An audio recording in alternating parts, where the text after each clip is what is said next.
Reagan and welcome back to another video. Today I'm going to be doing a book haul. So I have been reading more than ever. In fact, I have been reading the most I ever have in the past like 5 years.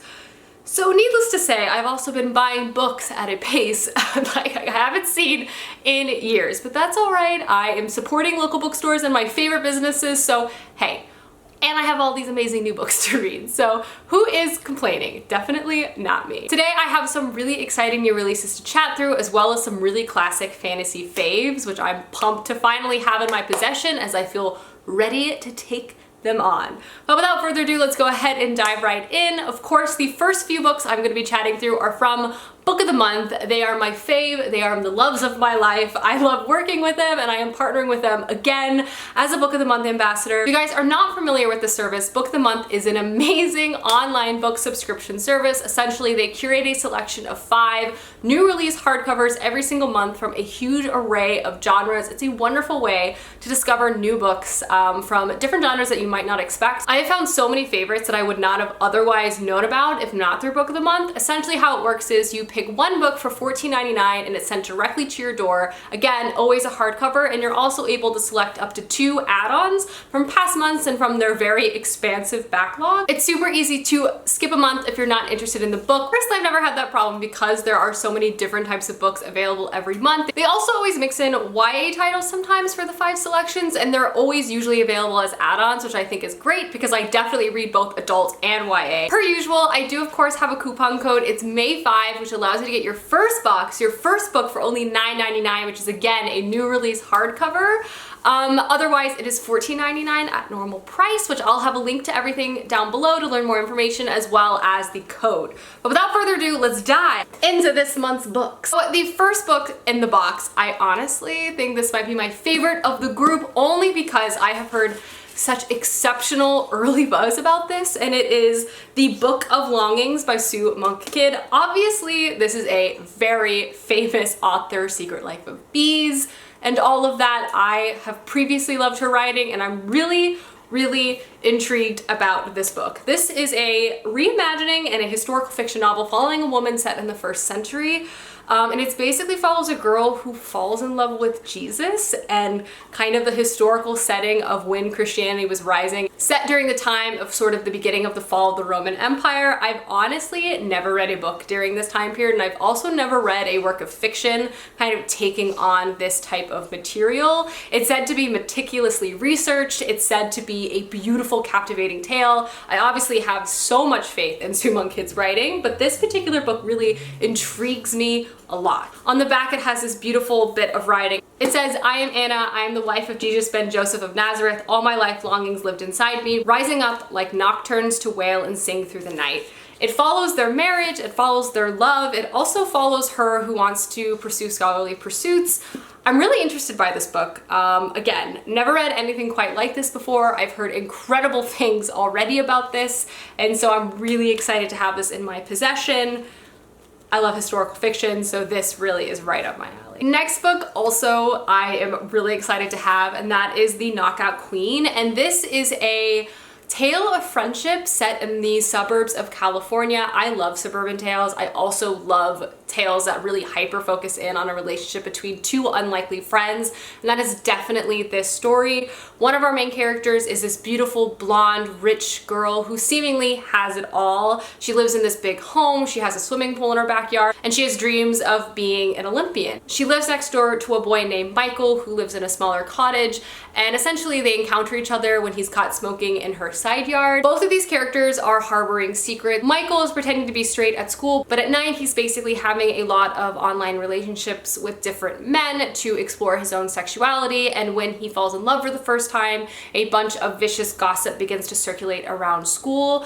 Bunny is also kind of hiding some things as well. She feels she doesn't fit in. She's a towering height of 6'3", and she's also trying to hide her father's growing alcoholism. Both of these characters kind of collide in a really dramatic fashion, and this book is said to be really funny as well as really endearing. I again love tales of unlikely friendship. I also love this sort of cusp of this coming of age. Both of these characters are on the precipice of the rest of their life, and I really hope they find and become very close and begin to lean on each other. This sounds really intriguing. I also love the California setting, the sort of North Shore swimming surf vibe. I think sounds really cool. But yeah, I love the sound of this book and I'm really excited to have it. The next book sounds absolutely hilarious, and honestly, I have never heard of anything like this. It's called Happy and You Know It. And this is a dark and comedic story about a struggling musician who takes a job singing for a playgroup, basically becoming like a child singer. And after she takes this job for these rich women singing for their spoiled children, she kind of begins to get pulled into their glamorous and dark secrets. I think this turns into a very unlikely thriller, and honestly, say no more. The premise of a young struggling musician becoming like the Wiggles, essentially, for like a private playgroup, and then having to deal with their like murderous secrets. I could not even think of a more creative premise if I tried.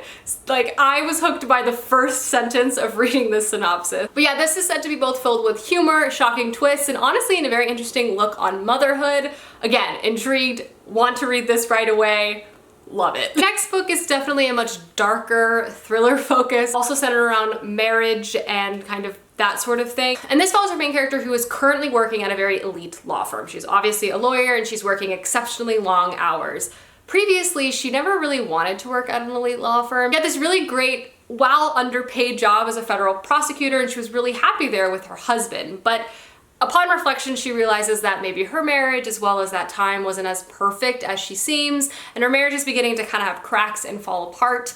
Also, she's now working a case to help a friend. Basically, she gets a call from Rikers from a man that is her friend, that basically his wife is murdered and found at the bottom of the stairs at their brownstone, and he is the primary suspect. And he's begging for help, having her represent him to help him get acquitted from this crime that he's saying he did not commit. This, I think, makes our main character take a closer look at her marriage in general, and also kind of like these idyllic marriages that she's been kind of surrounded with in this more upscale Brooklyn neighborhood, Park Slope. I'm really intrigued by this. I also live in Brooklyn, around and near Brownstone, so this is about messed up people killing each other in a brownstone but pretending to be perfect and beautiful. I'm kind of intrigued. Sounds really dark but thrilling, and I also like that it sort of seems like a courtroom thriller. I like legal thrillers on television, and I've been meaning to read more in books, so this sounds really cool. I also love that it's set in New York. And the last book I have to show off sounds like a delightful, smiling, sweet contemporary romance that I honestly have just been flying through recently,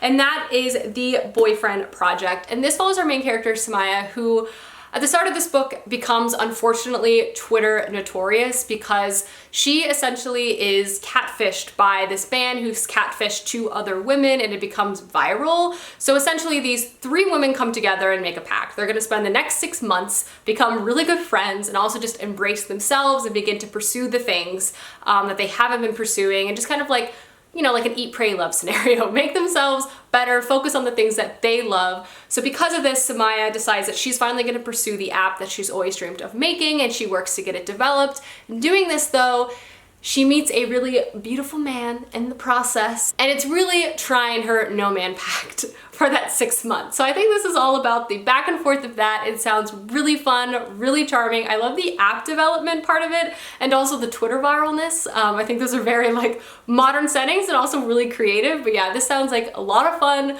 like a lot of humor, and like the perfect smile on your face kind of read, which I always need, especially right now. Alrighty guys, so those are the 5 books from Book of the Month this month. Again, I'll have the coupon code and the link down below, but let's go ahead and jump into the rest of the books I got. So the first book I have to show off is not the actual book, and that's because it's in the mail still, but that is Shorefall by Robert Jackson Bennett. The first one is called Foundryside and is a series that I loved so much, and I have been anticipating the release of the sequel for as long as I can remember, it feels like. But this is a super creative high fantasy thriller fantasy series following our main character, who is a thief who steals an impossible artifact which basically brings you to the center of a bunch of merchant politics. This is a world where basically the majority of the city is controlled by very powerful merchant families, and the areas of the city that are not controlled by them are essentially lawless, and this is where our main character lives.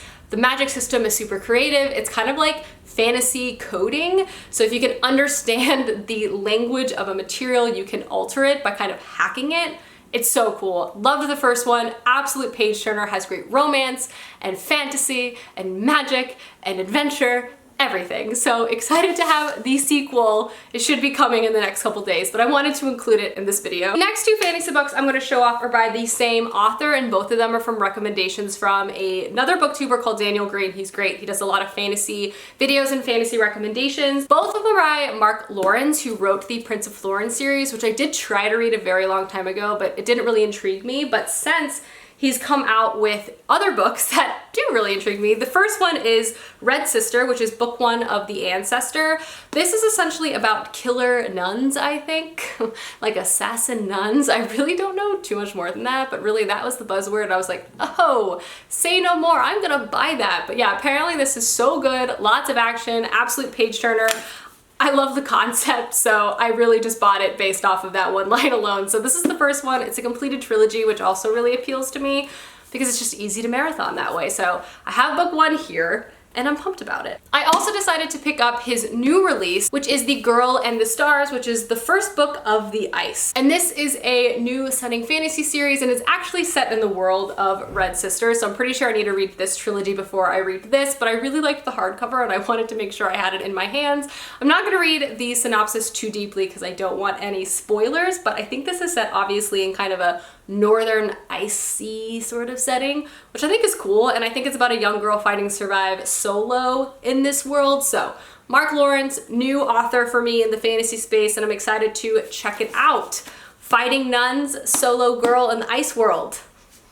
I'm sold. Next book shouldn't be too much of a surprise, and that is The King's Traitor, which is book 3 to the King Fountain series by Jeff Wheeler. I have read book 1, I'm about to read book 2, and I just wanted to make sure I had book 3 on hand. This is a really classic fantasy story about a young boy kind of growing up in this traditional fantasy setting. I think he becomes more magical throughout this series. I've again only read the first book, but it's kind of hinted at. So I think we're gonna see him grow up and become possibly a powerful wizard or assassin or something of that type of thing, which I'm intrigued with. Liked the first one a lot. It definitely has like a really nice main character, Owen. I think it's someone you can really stand behind. I also feel like if you like the Farseer trilogy, you would really like this because I feel like they have a very similar vibe, but this was a purchase because I like to make sure I have books on hand because I like to marathon series, and if I don't have them, then I won't do that. So grab this as well. The next book I'm going to show off is a long time coming, and I hope you guys are excited to see it, but it is The Eye of the World, book 1 of The Wheel of Time. This is a series I have been putting off for like my whole life. This is my brother's favorite fantasy series. He's been trying to get me to read this probably for a better part of the decade. I just haven't. I think it started out as like, oh, I will, but then I got really stubborn about it and I was like, stop asking me to read this series. I don't feel like it. But all of a sudden, like the past couple weeks, I have been really intrigued by it. I also think with the upcoming series coming out, also makes me want to pick this book up. And also I know it ends well because it's wrapped up by Brandon Sanderson, whom I love and adore. And I don't know, I'm really curious to take this on. I know there are like different arcs within it, and I know not every book is everyone's favorite, but I just feel like this is such a foundational fantasy series within this world. I would be remiss if I didn't pick it up. And honestly, they're not even that long. There's just a lot of them. And I really like these paperbacks. Like, I think they're pretty plain, but I like that. And I feel like having all 12 of them together, it's gonna be an epic bookshelf, you know? I honestly don't know what this one is about at all.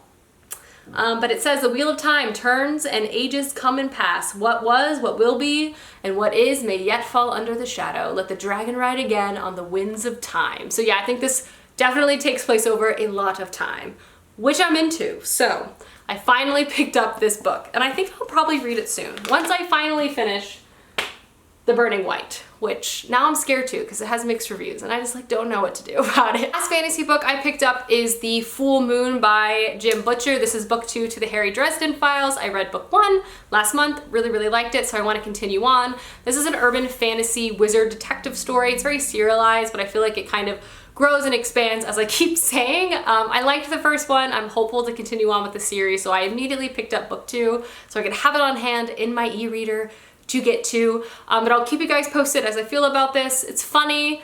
They're short, they're quick, they're entertaining. So far, I think it's like a very solid series. So excited to see what I think about book 2. I'm also trying to get a hold of the ebooks via the library, but a lot of people had the same idea as me, so we'll see if I'm able to access those. Maybe I'll sign up for an audiobook service to be able to listen to them, because I've only heard amazing things. The last 3 books I'm going to talk about are all romance or contemporary. The first one is Most Likely by Sarah Watson. This is by the screenwriter of The Bold Type, and I read it last month and I really liked it. It's basically just a contemporary coming of age story following 4 best friends in their senior year of high school, and they all kind of go through lots of different trials and tribulations and grow throughout this final year of school. There's also a bit of intrigue throughout this book as well, because the first chapter, basically one of the 4 girls becomes the president of the United States, and you don't know which one it is until the very end, but the idea is all the girls could potentially be the president and you're rooting for them all. There's lots of great rep in a female romance. There's also a disability rep. There's just a lot of really great characters and arcs to kind of experience. There's so much humor, and you read through the perspective of each of these girls and you fall in love with them.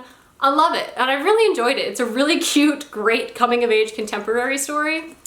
So yeah, I have this. Last 2 books I'm gonna quickly buzz through are both Regency romances. The first one is Edenbrooke, which is a beautiful, soft and loving Regency romance story that follows our main character that basically spends a summer at an estate, and the estate owner is this beautiful Duke Count guy. Her sister is trying to woo him because she's really ambitious and wants to move up in the world, versus our main character just kind of wants to live in the country and paint. They fall in love with each other, and it's basically just a story of like people not allowing themselves to be loved. It's really soft, very sweet, and definitely very true to the time period, and I really liked it. The last book I picked up this month is Romancing the Duke, which is the first book to the Castles Ever After series by Tessa Dare. As you guys know, I've been reading a lot of Tessa Dare, but the general premise of this is like every girl in this series inherits a castle, and this first one, our main character inherits this like really broken down castle, and it's supposed to be a Beauty and the Beast sort of retelling. She gets there and there's a guy living there, the Duke, who thinks he still owns the castle. He had an accident the year previous and now he's blind. She begins to help him sort of fix up the place and also get his correspondence in line. And they obviously fall in love. It's definitely a very moody, lots of banter, very intriguing romance story. It was very entertaining. So yeah, that is the last book I picked up. So those are all the books I picked up recently. Again, I'll try to have everything linked down below, but I hope you enjoyed this video, and I'll see you soon with another one soon.